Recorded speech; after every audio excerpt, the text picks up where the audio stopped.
জুলাই আগস্টের গণঅভ্যুত্থানের সময় পুলিশের লুট হওয়া অস্ত্রের সন্ধান দিলে পুরস্কার মিলবে বলে জানিয়েছেন স্বরাষ্ট্র উপদেষ্টা লেফটেন্যান্ট জেনারেল অবসরপ্রাপ্ত মোহাম্মদ জাহাঙ্গীর আলম চৌধুরী। কিন্তু গুরুত্বপূর্ণ খবর সেটি হচ্ছে বাংলাদেশের ইতিহাসে এই 2025 সালই প্রথম অন্তর্বর্তীকালীন সরকার ক্ষমতা গ্রহণ করার পরে এরকম নজির বাংলাদেশ সৃষ্টির পরে কেউ দেখাতে পারেনি, কিন্তু এবার হয়েছে। ইউনূস সরকার দেখিয়েছে, তাহলে এটা অসম্ভব নয় যদি সরকারের সদিচ্ছা থাকে।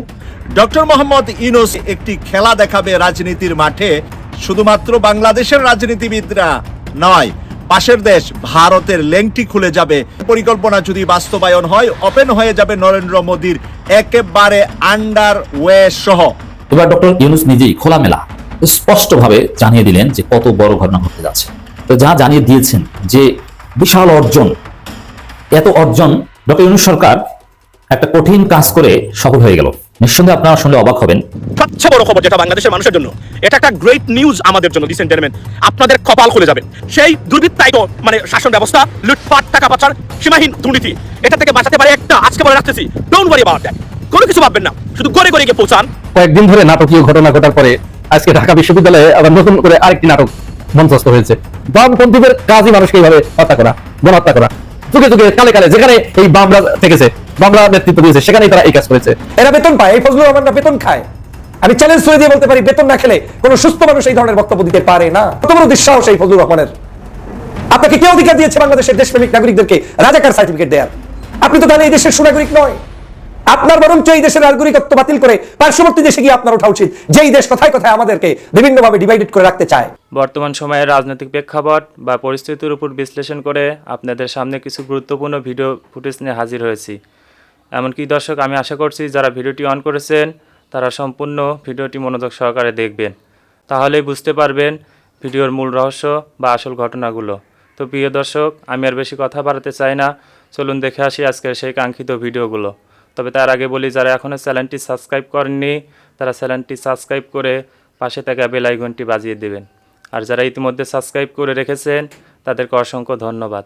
তো চলুন দর্শক, একটা লাইক দিয়ে আমরা ধারাবাহিকভাবে সকল ভিডিওর বিস্তারিত আলোচনা দেখে আসি। এরা বেতন পায়, এই ফজলুর রহমানরা বেতন খায়। আমি চ্যালেঞ্জ করে দিয়ে বলতে পারি, বেতন না খেলে কোন সুস্থ মানুষ এই ধরনের বক্তব্য দিতে পারে না। কত বড় দুঃসাহস এই ফজলুর রহমানের! আপনাকে কে অধিকার দিয়েছে বাংলাদেশের দেশপ্রেমিক নাগরিকদেরকে রাজাকার সার্টিফিকেট দেয়ার? আপনি তো তাহলে এই দেশের সুনাগরিক নয়। আপনার বরঞ্চ এই দেশের নাগরিকত্ব বাতিল করে পার্শ্ববর্তী দেশে গিয়ে আপনার ওঠা উচিত, যেই দেশ কথায় কথায় আমাদেরকে বিভিন্নভাবে ডিভাইডেড করে রাখতে চায়। যেই দেশে হাসিনা পালিয়ে গিয়েছে, ওই দেশটাই সম্ভবত আপনার জন্য অ্যাপ্রোপ্রিয়েট। আপনি কোনোদিনই প্রকৃত মুক্তিযোদ্ধা হলে বাংলাদেশের তরুণ যুব সমাজকে বিতর্কিত করতে এই ধরনের বক্তব্য দিতে পারেন না। সে কারণেই বলছি, ঢাকা বিশ্ববিদ্যালয় ক্যাম্পাসে নয়, সমগ্র অলিতে গলিতে ছড়িয়ে দেওয়া উচিত আজকের এই নিজামী সাইদিদের ছবি, এবং এই ছবিটার মধ্য দিয়েই বাংলাদেশ স্বাধীন হয়েছে সেটাই প্রমাণ করতে হবে।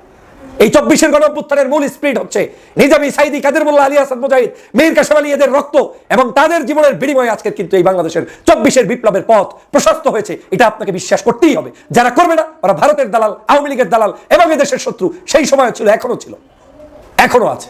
প্রিয় ভাইরা, অতএব এই ফজলুর রহমানদেরকে রুখে দিতে হবে। ওরা থাকলে বাংলাদেশের আগামী দিনের ঐক্য বিনষ্ট হবে। আমাদের দেশে ঐক্যবদ্ধভাবে এই বাংলাদেশকে এগিয়ে নিতে হলে এই সকল সুশীল মার্কা রাজনীতিবিদদের হাত থেকে দেশকে রক্ষা করতে হবে। মুক্তিযুদ্ধের ইতিহাসকে বিকৃত করে চলেছেন ফজলুর রহমান সাহেব। আমার কাছে মনে হচ্ছে আওয়ামী লীগ যেভাবে ভুয়া মুক্তিযুদ্ধের তালিকা করেছিল, ঠিক সেরকমই একজন ভুয়া মুক্তিযোদ্ধাই হবেন এই ফজলুর রহমান সাহেব। কারণ প্রকৃত মুক্তিযোদ্ধা কখনো মিথ্যাচার করতে পারে না, মিথ্যা সংবাদ রটাতে পারে না, মিথ্যাভাবে মানুষকে উপস্থাপন করতে পারে না। ফজলুর রহমান সাহেব সাম্প্রতিক সময়ে বেশ কিছু কর্মকাণ্ডে বিতর্কিত হয়েছেন। তার মধ্যে অন্যতম হচ্ছে, তিনি পার্শ্ববর্তী দেশ থেকে বিশেষ নিয়োগপ্রাপ্ত এজেন্ট হিসাবে সকাল সন্ধ্যা রাজাকার, আল বদর, আল শামসের ট্যাগ লাগাচ্ছে বাংলাদেশের বিভিন্ন সাধারণ নাগরিকদেরকে। রাজনীতি করা প্রত্যেকটি নাগরিকের স্বাধীন অধিকার। কোন লোক বিএনপি করবে, কোন লোক জামাত করবে, কোন লোক অন্য রাজনৈতিক দল করবে, এটা একান্তই তার নিজস্ব ব্যাপার। কিন্তু যেই ফজলুর রহমান নিজে জানে না যে রাজাকার কাহাকে বলে আর মুক্তিযোদ্ধা কাহাকে বলে, কারণ তিনি যদি মুক্তিযুদ্ধে অংশ নিতেন তাহলে হয়তো বোঝা যাইত যে আসলে তিনি প্রকৃত সত্যবাদী, সত্য কথা উপস্থাপন করতে হয়তো পারতেন। কিন্তু আমার সন্দেহ হচ্ছে এই লোকটা আদতেই মুক্তিযোদ্ধা কিনা, কারণ তিনি বীর মুক্তিযোদ্ধা লাগিয়ে হয়তো মুক্তিযুদ্ধের প্রকৃত ইতিহাসকে বিকৃত করে চলেছেন। গত কয়েকদিন পূর্বে আপনারা জানেন যে ঢাকা বিশ্ববিদ্যালয়ের মেধাবী শিক্ষার্থীরা, তারা বাংলাদেশের শেখ হাসিনার যে অব্যবস্থাপূর্ণ একটি বিচার ব্যবস্থা, বিচারিক হত্যাকাণ্ড যেগুলো সংগঠিত করেছে, সেগুলোর উপরে প্রতিবাদ স্বরূপ তারা ফেস্ট করেছে এবং সেখানে বিশেষ ছবি প্রদর্শন করেছে। মাওলানা মতিউর রহমান নিজামী, আল্লামা দেলোয়ার হোসেন সাঈদী, কাদের মোল্লা সাহেব, তারপরে সেখানে এটিএম কামরুজ্জামান, তারপরে আলী হাসান মোহাম্মদ মুজাহিদ, মীর কাশেম আলী এবং সালাউদ্দিন কাদের চৌধুরী সহ তাদের যারা ফাঁসির কাস্টে ঝুলেছে তাদের ছবিগুলো প্রকাশ করেছে এবং এই প্রকাশগুলোর সপক্ষে তারা দলিল উপস্থাপন করেছে। এই সপক্ষে উপস্থাপনকারী ব্যক্তিদেরকে বলছে এরা রাজাকার, রাজাকারের সন্তান, রাজাকার, এরা জামাত শিবির সব একই সুতায় গাথা, এনসিপি, জামাত শিবির, জামাত এসবই নাকি একই জায়গা থেকে তৈরি হওয়া। স্বাধীনতার পর যেই সংগঠনের নেতাকর্মীরাই জন্মগ্রহণ করেছেন, এমনকি যারা এখন দায়িত্বে আছেন তারা সর্বোচ্চ 25 থেকে 30-32 বছরের বয়স্ক, তাদেরকে যেই ব্যক্তি ডাইরেক্ট রাজাকার বলে দিতে পারে সে মানুষটা সুস্থ আছে না অসুস্থ অবস্থায় আছে, এটা আমি জাতির কাছে প্রশ্ন রাখতে চাই। উনি যদি সুস্থ শরীরে থাকতেন, ভারসাম্য অবস্থায় থাকতেন, তাহলে এই ধরনের বক্তব্য দিতেন না। আমার কাছে মনে হচ্ছে এই ফজলুর রহমান সাহেব ভারসাম্যহীন অবস্থায় আছেন এবং তিনি বর্তমানে বাংলাদেশের যে মানুষের রাজনৈতিক প্রজ্ঞা এবং জ্ঞান থাকা দরকার তার থেকে যোজন যোজন মাইল দূরে অবস্থান করছেন। এই সেই নরেন্দ্র মোদী যিনি প্রকাশ্যে গণহত্যাকারী ইসরায়েলের পক্ষ নেন, ইসরায়েলের প্রধানমন্ত্রী নেতানিয়াহুকে বন্ধু বলে সম্বোধন করেন। এই সেই নরেন্দ্র মোদী যিনি গণহত্যা করে দেশ থেকে পালিয়ে যাওয়া এক হাসিনাকে দিল্লিতে কোনো এক নিরাপদ এলাকায় রাখেন। শুধু তাই না, তাকে রাজনীতি করতে দেন, তাকে পার্টি অফিস খুলতে দেন এবং তাকে সুযোগ দেন যাতে সে ভারতে বসে বাংলাদেশে অরাজকতা করতে পারে, বাংলাদেশকে অস্থিতিশীল করতে পারে। বন্ধুরাষ্ট্র, এবং এই রকম বন্ধুরাষ্ট্র বললেই আজকে ভারত সমস্ত বিশ্বে বন্ধুহারা। ভারতের একটা কোনো বন্ধু নাই, সমস্ত বিশ্বে কেউ ভারতকে পছন্দ করে না ইসরায়েল ছাড়া। আপনারা দেখেন মাই ফ্রেন্ড ডোনাল্ড ট্রাম্প একদম ভারতকে ডুবিয়ে দিছে। ডোনাল্ড ট্রাম্প যখন প্রেসিডেন্ট হলো তখন ভারতের মোড়ে মোড়ে ট্রাম্প মন্দির হলো, সেখানে ট্রাম্পের মূর্তি বানিয়ে পূজা শুরু করলো। আবার দেখলাম যখন ট্রাম্প 50% শুল্ক দিল তখন আবার দেখলাম সেই লোকগুলি ট্রাম্পের ছবিতে আগুন দেয়, ট্রাম্পের কুশপুত্তলিকা দাহ করে। মানে এই হচ্ছে এক আজব ভারতবর্ষ, আমাদের বন্ধু রাষ্ট্র। এখন ভালো বিপদে পড়ছে। রাশিয়ার কাছ থেকে তেল না কিনলে আমেরিকা এই শুল্ক কমাবে না। এখন নরেন্দ্র মোদী করতে চায় কি, চীনের সঙ্গে বন্ধুত্ব করতে চায়। যেই চীনের সঙ্গে আজীবন যুদ্ধ করে গেল, এখন সেই চীন সফরে যাবে, আমেরিকার কাছ থেকে পাত্তা না পেয়ে চীনের সঙ্গে করবে বন্ধুত্ব। এবং তিনি চীন, রাশিয়া আর ভারত এই তিনটা মিলে জোট করতে চায়। চীন কি ভারতকে বিশ্বাস করবে? চীনের সঙ্গে পাকিস্তানের সম্পর্ক হচ্ছে সর্বকালের সেরা সম্পর্ক, ভাই ভাইয়ের সম্পর্ক। এবং এই ভারত পাকিস্তান যুদ্ধে যদিও চীন স্বীকার করে না, কিন্তু চীন পাকিস্তানকে লজিস্টিক সাপোর্ট দিয়ে হেল্প করেছে এবং হেল্প করার কারণেই পাকিস্তান ভারতের বিরুদ্ধে যুদ্ধে অত্যন্ত সাফল্য দেখিয়েছে। এখন নরেন্দ্র মোদী ট্রাম্পের কাছ থেকে উষ্টা খেয়ে চীনে যাবে সম্পর্ক ঝালাই করতে। সম্পর্ক ঝালাই করা এতই সহজ? কোনো মতেই সহজ না। চীনের সঙ্গে ভারতের সম্পর্ক কোনো দিনই ভালো হবে না এবং চীনের কাছে পাকিস্তান হচ্ছে মূল্যবান ভারতের চেয়ে। সুতরাং এই ভারত চিন্তা করতেছে যে চীন, রাশিয়া আর ভারত মিলে একটা লিয়েজো করবে, এই চুক্তি কখনোই হবে না এবং এগুলোর সম্ভব না। পক্ষান্তরে পাকিস্তান যে কূটনীতির পরিচয় দিয়েছে, পাকিস্তান, চীন এবং আমেরিকা দুটো দেশের সঙ্গেই খুব ভালো সম্পর্ক বজায় রেখেছে। এবং নরেন্দ্র মোদী তিনি ব্রিক্সে যোগ দিয়েছেন, যেই ব্রিক্সে আছে চীন, আবার কোয়াডেও যোগ দিয়েছেন, যে কোয়াডে আছে আমেরিকা, অস্ট্রেলিয়া। মানে দুই নৌকায় তিনি পা দিয়েছেন, কিন্তু তার সেই দুই নৌকা পা দেওয়ার দিন শেষ। তাকে এখন একটা বেছে নিতে হবে।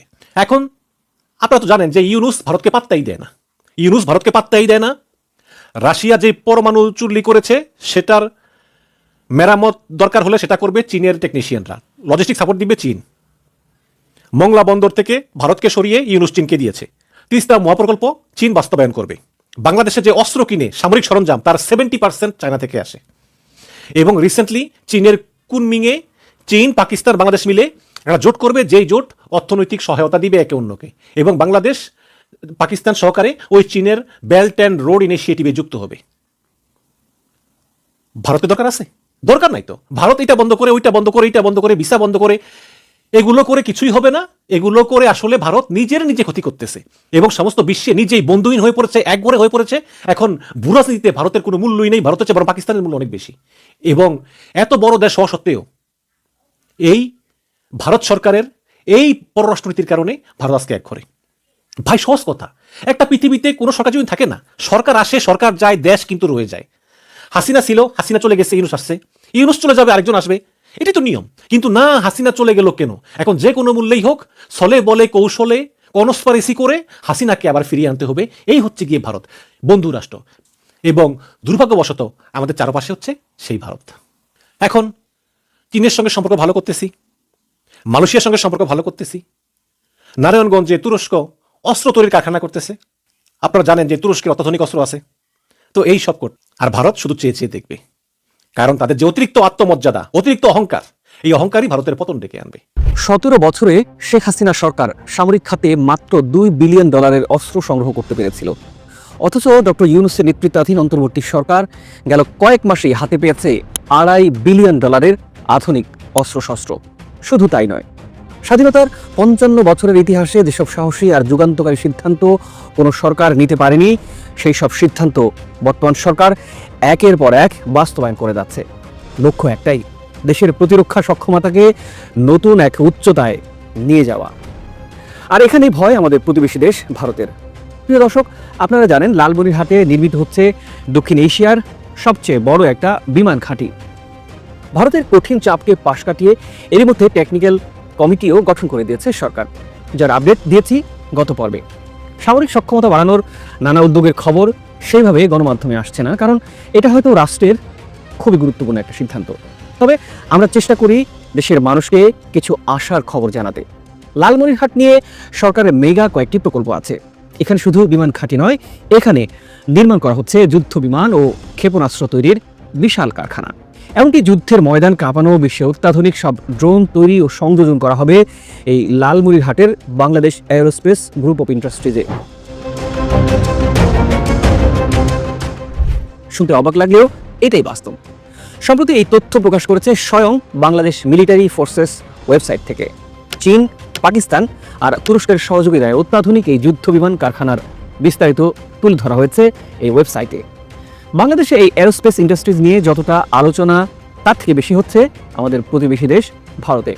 ভারতীয় গণমাধ্যমগুলোর এবার রাতের ঘুম অনেকটা হারাম হওয়া দশা। ইকোনমিক টাইমস সহ বেশ কিছু প্রভাবশালী ভারতীয় গণমাধ্যমে সংবাদটি বেশ রং ছড়িয়ে প্রচারও করছে। আর পশ্চিমবঙ্গের মিডিয়া তো আরও কয়েক ধাপ এগিয়ে, পারলে এখনই বাংলাদেশ আক্রমণ করে বসে তারা। বাংলাদেশের উত্তর অংশের সীমান্ত ঘেঁষা জেলা লালমনিরহাটে বাংলাদেশের এই বিমানবন্দরটির অবস্থান। মূলত ব্রিটিশ আমলে 1931 সালে এটি সামরিক বিমান ঘাঁটি হিসেবে নির্মাণ করা হয়। এরপর দ্বিতীয় বিশ্বযুদ্ধের সময় এই অঞ্চলের কৌশলগত দিক দিয়ে বেশ গুরুত্বপূর্ণ ভূমিকা রাখে লালমনিরহাটের এই বিমান ঘাঁটিটি। সেই সময়কার এশিয়ার বৃহত্তম এই বিমানবন্দরটি যুদ্ধের পর অনেকটা পরিত্যক্ত হয়ে যায়। ভারতের চিকেন নেক থেকে মাত্র 20 কিলোমিটার দূরে এই বিমান ঘাঁটির অবস্থান। পাকিস্তান আমলে তো নয়, স্বাধীন বাংলাদেশের কোনো সরকারও আর চালু করতে পারেনি এটি। মূলত ভারতের চাপেই এটি এতদিন বন্ধ ছিল। ঘুমন্ত সেই দানবকে আবারও জাগিয়ে তুলতে চলেছে নতুন বাংলাদেশের কাণ্ডারি ডক্টর মোহাম্মদ ইউনূস। প্রশ্ন হলো, লালমনিরহাটের এই বিমান ঘাঁটি নিয়ে এশিয়ার খেলোয়াড়দের কেন এত আগ্রহ?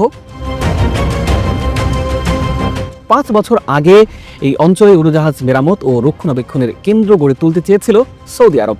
এই লক্ষ্যে দেশটির রাষ্ট্রায়ত্ত বিমান মেরামত ও রক্ষণাবেক্ষণ প্রতিষ্ঠান আল সালাম এরোস্পেস ইন্ডাস্ট্রিজ শুরুতে বাংলাদেশে অন্তত $200 কোটি বিনিয়োগের আমি আশা করছি সম্পূর্ণ ভিডিওগুলো মনোযোগ সহকারে দেখেছেন। সেই সাথে ভিডিওর কোনো তথ্য বা মতামত থাকলে কমেন্ট বক্সে জানিয়ে যাবেন। আজকের মতন এখানে শেষ করছি, ফিরে আসছি আগামী দিনে অন্য কোনো টপিকস নিয়ে। সে পর্যন্ত ভালো থাকবেন। আল্লাহ হাফেজ।